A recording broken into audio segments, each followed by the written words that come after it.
कांग्रेस भी ये बात भूल जा रही है कि आज जो पक्ष में है कल वो विपक्ष में था, और आज जो कांग्रेस विपक्ष में है कल वो सत्ता में थे। तो आपको अगर सत्ता में वापसी करनी है तो आपको जनता की सेवा करनी पड़ेगी। लेकिन आज जो टूल किट, इनकी टूल किट जो एक्सपोज हुई है, जो पूरे ट्विटर पे ट्रेंड हो रही है, जो पूरे देश में हंगामा मचा रही है, किस तरीके से विपक्ष में बैठे लोग अपने ही देश को, अपने ही भारत को, अपने ही प्रधानमंत्री को घेरने की कोशिश में थे। आपने बदायूं की बात की, वहाँ पे हजारों लोग एक लीडर के, मुस्लिम लीडर थे, उनके जनाजे में जब शामिल होते हैं वहाँ कोरोना नहीं है। आप कुंभ पे बोलते तो वहाँ, मैं तो कह रही हूँ कुंभ में जो भीड़ थी वो गलत थी, कोरोना में नहीं होनी चाहिए थी। लेकिन आप अगर सेक्युलरिटी की बात करते हैं, आप इक्वालिटी की बात करते हैं, तो आपको बदायूं पे भी बोलना चाहिए। देखिए टूल किट में भी पढ़ रही थी, उस टूल किट में लिखा हुआ है कि किस तरीके से कुंभ को टारगेट करना है, किस तरीके से। सोचिए ये इतने बेशरम लोग हैं कि चाइनीज ये जो वायरस है, सबको पता है कि ये वुहान से और चाइना से निकला हुआ वायरस है। हिम्मत नहीं है किसी कंट्री की जो उसको साफ साफ चाइनीज वायरस कह सके। कोरोना वायरस कह रहे हैं, चाइनीज वायरस नहीं कह रहे। लेकिन इंडियन स्ट्रेन कहा जा रहा है, इंडियन स्ट्रेन क्यों बोला जा रहा है? मैम, एक तरफ राहुल गांधी और कांग्रेस की तरफ से टूल किट निकाली जाती है, वो सिर्फ ये कहते हैं कि कोरोना के लिए जिम्मेदार ठहराना है तो कुंभ के मेले जिम्मेदार ठहराइए, ईद की गैदरिंग को जिम्मेदार ठहराइए। और जिस तरीके से उत्तर प्रदेश के बदायूं में जो हजारों लोगों की जो रैली निकली थी, जिस तरीके से जनाजे में लोग जो शामिल हुए थे, उसको लेकर राहुल गांधी को कुछ चीजें नजर नहीं आती हैं। वैसे देखिए बहुत शर्मनाक है कि जब हमारे यहाँ कोरोना काल है, जब बहुत सारे लोग अपना घर परिवार खो रहे हैं, बहुत सारे लोग अपने माँ बाप को खो रहे हैं, कहीं ऑक्सीजन नहीं है, कहीं ऑक्सीजन कॉन्सेंट्रेटर नहीं है, कहीं बेड नहीं है, कहीं वेंटिलेटर नहीं है। जब पक्ष और विपक्ष दोनों को एक साथ एकजुट होकर एक साथ आके इस महामारी से जनता को बचाना चाहिए। क्योंकि ये लोग भूल जाते हैं, आज कांग्रेस भी ये बात भूल जा रही है कि आज जो पक्ष में है कल वो विपक्ष में था, और आज जो कांग्रेस विपक्ष में है कल वो सत्ता में थे। तो आपको अगर सत्ता में वापसी करनी है तो आपको जनता की सेवा करनी पड़ेगी। लेकिन आज जो टूल किट, इनकी टूल किट जो एक्सपोज हुई है, जो पूरे ट्विटर पे ट्रेंड हो रही है, जो पूरे देश में हंगामा मचा रही है, किस तरीके से विपक्ष में बैठे लोग अपने ही देश को, अपने ही भारत को, अपने ही प्रधानमंत्री को घेरने की कोशिश में थे।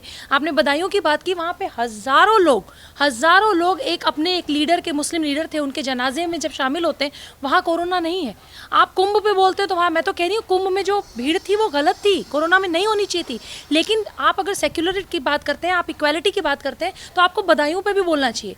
आप एक तरफ बोलेंगे और एक तरफ नहीं बोलेंगे। बहुत सारे मीडिया चैनल्स भी हैं वैसे जो बदायूं को नहीं दिखा रहे, लेकिन कुंभ को आप दिखा रहे हैं। इस जो टूल किट आज एक्सपोज हुई है, उस टूल किट में ये तक दिखाया जा रहा है, जो उत्तर प्रदेश में कई जगह गंगा जी में लाशें दिख रही हैं और डेड बॉडीज दिख रही हैं, उनको किस तरीके से प्रोपोगेंडा के साथ इनको पेश करना, ये टूल किट में लिखा है। कांग्रेस की टूल किट में ये तक लिखा है कि लोगों की डेड बॉडीज का मजाक उड़ाइए, लोगों की डेड बॉडीज को आप ज़्यादा एक्सपोज करके उसको फोटोज उसकी लीजिए, आप उसको एक्सपोज करिए, आप उसको हर जगह सोशल मीडिया पे डालिए। कितने बेशरम लोग हैं आप ये सोचिए।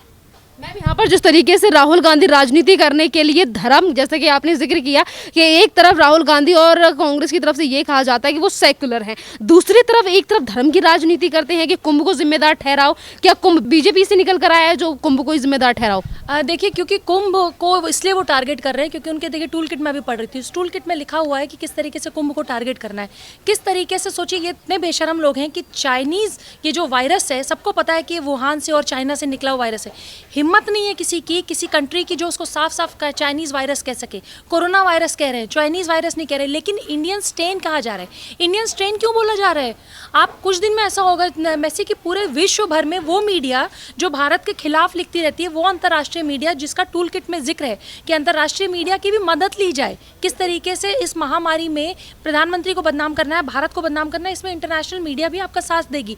वो इंटरनेशनल मीडिया कुछ दिन में वुहान के चाइनीज वायरस को नहीं चाइनीज वायरस कह पाएगी, लेकिन इंडियन स्ट्रेन कह के पूरे भारत के साथ साथ पूरे विश्व में इसको छापेगी। तो भारत को किस तरीके से बदनाम करना है, भारत को इस महामारी में भी कैसे पॉलिटिक्स का हिस्सा बनाए रखना है, ये विपक्ष को बहुत अच्छे से आता है। जो आप हिंदू मुस्लिम की बात कर रहे हैं, बिल्कुल सही बात है, कुंभ है, गलत है, इतनी लोगों की भीड़ वहां जाना बिल्कुल गलत है। लेकिन कुंभ को टारगेट करते हुए सिर्फ टूल किट में लिखना, आपने एक बार भी ये नहीं कहा कि बंगाल में जो वायलेंस हो रही है उसमें 200, 300, 400 लोग एक साथ जो घर में घुस रहे हैं, वो इतनी भीड़ कोरोना काल में घुस रही है किसी के घर किसी को मारने के लिए, वो गलत है, वो ये नहीं बोलेंगे।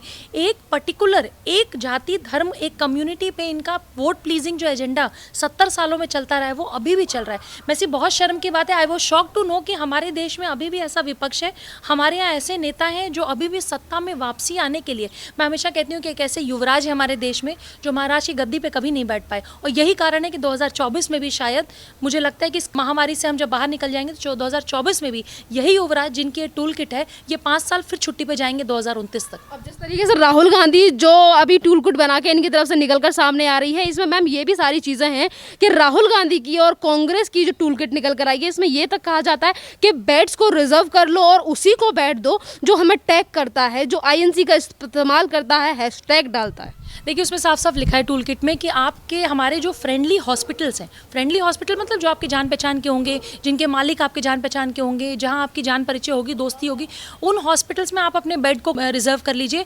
जब आपसे कोई ट्विटर पे, इंस्टा पे, फेसबुक पे टैग करते हुए आपसे कोई मदद मांगे तो हमारे कहने पे आप उस अस्पताल में उनको बेड दिलाइए। IYC है, आई थिंक यूथ कांग्रेस जो है इनका, इंडियन यूथ कांग्रेस जो है, अगर आप उसको टैग करेंगे तो आपको बेड मिलेगा। आप सोचिए कि कहाँ एक तरफ बहुत सारे लोग जो लोगों को बचाने का काम कर रहे हैं, दूसरी तरफ विपक्ष के लोग ये कह रहे हैं कि नहीं नहीं, मरने में भी और लोगों की लाशों पे भी ये देखना है कि हमको कितना फायदा हो सकता है। कोई बंदा अगर मर रहा है अस्पताल में, अगर वो हमको टैग नहीं कर रहा है तो उसको अस्पताल में बेड मत देना। उसको अस्पताल में तब बेड देना जब वो मरता हुआ बंदा हमको टैग करेगा, ताकि दुनिया को लगे कि ओहो यूथ कांग्रेस कितनी मदद कर रही है। आप इनकी गंदगी देखिए, आप मानसिक रोगी हैं बेसिकली मैसी, जो इस गंदगी में भी मतलब इस कोरोना काल में भी अपनी मानसिक अपनी गंदगी का परिचय दे रहे हैं। मैम यहाँ पर जिस तरीके से टूल किट में से तमाम चीज़ें निकल कर सामने आई हैं और आपने कहा है कि जिस तरीके से जनता बात कर रही है, हमारे देश की जनता इन सारी चीज़ों को लेकर कांग्रेस को लेकर सवाल भी उठा रही है, और इसी जनता की तरफ से ये भी सवाल है, क्या कांग्रेस आज तक हिंदुओं से नफरत करती आई है? हिंदुओं को कभी अपना नहीं समझा कांग्रेस ने? देखिए एक चीज़ मैं ज़रूर कहूँगी कि कोरोना काल में हिंदू मुस्लिम कहने में हमें भी बहुत ख़राब लगता है, एज ए एक्टिविस्ट हमें भी बहुत शर्म आती है। लेकिन जब आपके सामने ऐसे लोग हों जो अपनी टूल किट में लिखते हैं कि आपको इसको मोदी स्ट्रेन भी बोलना है, अभी मैं देख रही थी ट्विटर पे ये भी लिखा जा रहा है, आप इसको मोदी स्ट्रेन बोल सकते हैं, आप कोरोना वायरस को इंडियन स्ट्रेन बोल सकते हैं, आप कुंभ को टारगेट कर सकते हैं। तो इसका मतलब कहीं ना कहीं आप पूरी तरीके से, आप ईद पर इतनी भीड़ें हुई, बहुत सारी जगह नमाज़ पढ़ा गया। अभी कुछ दिन पहले 2-3 दिन पहले ईद थी और ईद में बहुत सारी जगह नमाज़ पढ़ा गया है। मध्य प्रदेश के बहुत सारे जामा मस्जिदों में मैंने देखा, और बहुत सारी जगह सोशल मीडिया पे फ़ोटो आ रही थी, वहाँ पे क्या उसके बारे में बात नहीं होती? आप बंगाल में जब ममता बनर्जी को, क्योंकि रीसेंट है इसलिए मैं इस बारे में बात कर रही हूँ, कि जब आप ममता बनर्जी को ये बधाई देते हैं तो उसी ममता बनर्जी से आप ये नहीं कहते कि जब आप पूरे बंगाल की अब आप CM बन गई हैं तो आपकी जिम्मेदारी सिर्फ एक पर्टिकुलर कम्युनिटी को खुश करने में नहीं है, आपकी जिम्मेदारी उन हिंदुओं की भी है जिन हिंदुओं को मार के आप भगा के असम का बॉर्डर पास करा दे रहे हैं। मतलब जो बेचारे डर के मारे अपने परिवार को लेके असम के 1200 या 1300 या 2000 लोग, कितने फिगर हो सकता है गलत हो, लेकिन बहुत सारे ऐसे लोग हैं जो असम में गए, अपना घर अपना परिवार छोड़ के जा रहे हैं। राहुल गांधी उसके लिए क्यों नहीं खड़े होते? अगर हर आदमी ये कहता है इस देश में, जो UNO तक चला जाता है अखलाक, आपको ग्रेटर नोएडा में जो हुआ था एक किस्सा आपको याद होगा कि जब भीड़ ने अखलाक को मारा था, वो बिल्कुल गलत था मैसी, बिल्कुल गलत था। हमें नहीं अधिकार किसी को मारने का, लेकिन आपको भी अधिकार नहीं है कि रोहिंग्यास जो घरों में घुस के जाके बंगाल में मार रहे हैं, या जगह जगह जो तस्वीरें आ रही हैं उसके ऊपर राहुल गांधी कभी नहीं बोलते। राहुल गांधी लोगों से ये अपील क्यों नहीं करते, ममता बनर्जी से मिलकर ये क्यों नहीं कहते कि बंगाल में जो हो रहा है, जो हिंदू मारे जा रहे हैं, उनकी रक्षा करिए? क्यों करेंगे? क्योंकि वो इस समय तो खुद ही, वो तो राहुल गांधी तो ग्रेटा थ्रेटा इनसे भी ऊपर है, इसलिए क्योंकि ये सारे लोग तो देश के बाहर बैठ के देश के लिए गड्ढा खोद रहे थे। ये तो देश का विपक्ष है ना, देश का विपक्ष क्या कभी कंस्ट्रक्टिव काम नहीं कर सकता? देश का विपक्ष कभी जनता के साथ नहीं खड़ा हो सकता? यही तो मौका, ये बार बार जो इस तरह के टूल किट में लिखा है कि हमारे एक, मैं देख रही थी कि गुजरात से मोदी जी आते हैं इसलिए गुजरात को टारगेट करिए। आप बताइए कि गुजरात में ज़्यादा सुविधाएं दी जा रही हैं, और गुजरात जो इनकी बढ़ती हुई पब्लिसिटी है मोदी जी की, वो इस क्राइसिस के बाद भी, मिसमैनेजमेंट के बाद भी कम नहीं हुई है। उसको कम करने का ये हमारे पास अपॉर्चुनिटी और मौका है। ये लाइन लिखी है टूल किट में, शर्म नहीं आती? मुझे तो समझ नहीं आती कांग्रेस के मुखिया अपने नीचे जितनी उनकी पार्टी के वर्कर्स हैं, वॉलंटियर्स हैं, उनको सिखा क्या रहे हैं? देश के युवाओं को क्या सिखा रहे हैं? आप देश के प्रधानमंत्री को कैसे गाली देनी है, कैसे गाली दिलवानी है इंटरनेशनल मीडिया में बैठ के, बड़े बड़े जो बाहर बैठे हुए हैं। इसलिए तो मुझे लगता है कि इजराइल जैसे जो कंट्री हैं जो इस टेररिज्म से लड़ रहे हैं, वो बिल्कुल सही कर रहे हैं, क्योंकि आपको अपना देश बचाने के लिए, आपको अपनी देश की जनता बचाने के लिए पूरा अधिकार है कि जो इस तरह के लोग हैं जो देश को बर्बाद कर रहे हैं, इनसे भी लड़िए। मैम कांग्रेस की तरफ से जिस तरीके की चीज़ें हो रही हैं, और कांग्रेस की तरफ से ये पहली बार नहीं है कि इनकी तरफ से ये टूल किट बनाई गई हो, अब जनता का ये सवाल है कि कोरोना काल में भी इनको राजनीति करना क्यों दिखाई दे रहा है? वैसे देखो, क्योंकि 2019 से बाहर है, 14 से बाहर थे, 19 से बाहर थे, मैं फिर ये बात कह रही हूँ, इनके ऐसे कर्म हैं इन्होंने ऐसा 70 साल में किया है कि जनता जो जगी हुई है ना, जनता को पता है कि क्या हो रहा है। मैं तो ये कह रही हूँ कि क्या ऐसा हमारे देश में नहीं हो सकता कि इस समय सपा, बसपा, कांग्रेस, आप जितनी पार्टियां हैं, बीजेपी, सारी पार्टियां मिल के जनता की मदद करें। अरे ये जनता किसी न किसी को तो वोट देती है। कल तक आपको वोट देती थी, आज मोदी जी का अच्छा काम कर रहे हैं, मोदी जी को वोट दे रही है। कल मोदी जी उनको नहीं पसंद आएंगे, हो सकता है मोदी जी को वोट ना दे, फिर से वो कांग्रेस को वोट दे। ये बात तो आपको समझनी चाहिए ना। लेकिन इसके बावजूद आप इस कोरोना काल में इतनी गंदगी में, अगर आप नीचे एक तरह से आप अपने देश को बदनाम करने के लिए वो सारा काम कर रहे हैं। इंटरनेशनल मीडिया का सहयोग ले रहे हैं, आप बाहर के जो इंटरनेशनल एक्टिविस्ट हैं उनका सहयोग ले रहे हैं, आप बहुत सारी ऐसी कंट्रीज़ का सहयोग ले रहे हैं जिसने CA-NRC में हमारे देश के खिलाफ काम किया। किसान आंदोलन में जिन लोगों ने हमारे देश के खिलाफ काम किया, राहुल गांधी जाके उनको, आप उनसे दोस्ती निभाते हैं। आपके खुद की टूल किट में जो जो लाइन इस देश के प्रधानमंत्री के बारे में और देश के बारे में लिखी है, आपको बदनाम करनी। सबसे शर्म तो मुझे उस लाइन पे आई जब इन्होंने ये कहा कि आपको डेड बॉडीज़ की फोटोग्राफ्स का भी प्रोपोगेंडा बनाना है।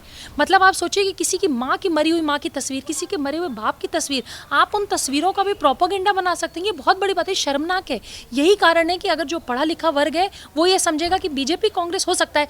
मैं प्रधानमंत्री को बहुत पसंद करती हूँ, as a guardian, as a अभिभावक। बहुत सारे लोग नहीं पसंद करते, मैं राहुल जी की भी बहुत इज्जत करती हूँ, पर जो उन्होंने टूल किट के सहारे आज जो एक्सपोज हुआ है वो बहुत शर्मनाक है।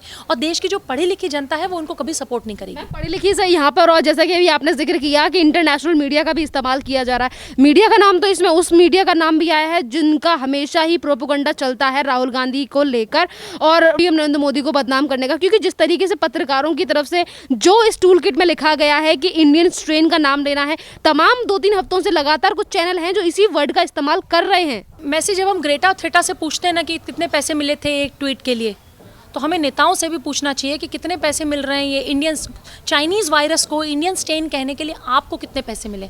वो सारे मीडिया हाउसेस जो ये इंडियन स्टेन कह रहे हैं, उनसे ज़रा ये पूछो कि तुम्हारी हैसियत नहीं थी, तुम्हारी औकात नहीं थी कि तुम पिछले 1 साल से उसको चाइनीज़ वायरस कह सको। US के जो प्रेसिडेंट थे ट्रम्प साहब, वो तो सीधे में कहते थे चाइनीज़ वायरस। आपकी हिम्मत नहीं, यहाँ की मीडिया की हिम्मत नहीं है चाइनीज़ वायरस कहने की, लेकिन इंडियन स्ट्रेन कहने की हिम्मत है। 100% these kind of media houses, ये एजेंसीज, ये नेता, ये एक्टिविस्ट, ये बाहर से इनको पैसे दिए जाते हैं, इसीलिए ये ट्वीट कर रहे हैं। ये देश के खिलाफ साजिश रचने का पैसा कमाते हैं। धन्यवाद मैम।